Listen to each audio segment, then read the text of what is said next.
لوگوں کے حساب کا وقت قریب آ گیا، پھر بھی وہ بے خبری میں منہ پھیرے ہوئے ہیں۔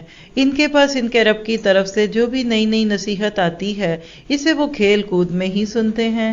ان کے دل بالکل غافل ہیں، اور ان ظالموں نے چپکے سرگوشیاں کی کہ وہ تم ہی جیسا انسان ہے، پھر کیا وجہ ہے جو تم آنکھوں دیکھے جادو میں آ جاتے ہو؟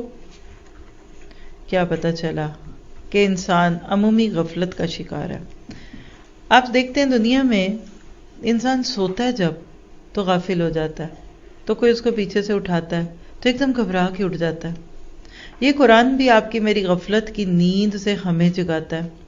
اللہ کے نبی جس معاشرے میں بھیجے گئے وہاں کے لوگ عموماً غفلتوں کی نیند سو رہے ہوتے تھے، اسی لیے پھر وہ ان کی آواز سن کر ایک دم نہیں اٹھتے تھے۔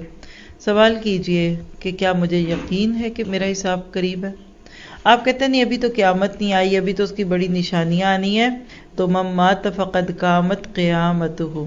یہاں بیٹھے بیٹھے اگر کوئی کہہ دے نا کہ باہر ایک بھیڑیا ہے اور وہ اندر آنے لگا ہے، پولیس آ رہی ہے اللہ نہ کرے، سیلاب آ رہا ہے، ریڈیو پہ ایک خبر نشر ہو جائے کہ سیلاب آ رہا ہے، تو دیکھیے لوگوں کا حال کیا ہمیں اس آیت کا اتنا بھی یقین نہیں جتنا ایک چینل پہ چلنے والی کسی خبر کا، جو کل پتہ چلے گا جھوٹی ہے، پتہ نہیں ہونا بھی ہے کہ نہیں ہونا۔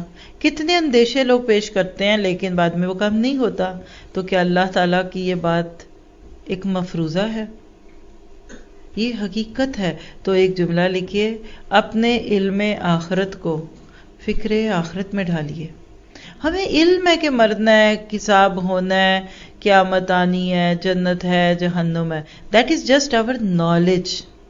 قرآن کہتا ہے اپنے نالج کو فکر میں بدلو۔ آپ کہتی مہمان آنے ہیں، مہمان آنے ہیں، مہمان آنے ہیں، دہرائیے، بار بار بولیے، لیکن آپ کچھ کر ہی نہیں رہی ان کے لیے، تو پتہ کیا چلا وہ صرف خبر ہے، آپ کو یقین کوئی نہیں۔ تو اللہ ہمارے دلوں میں آخرت کا یقین ڈال دے۔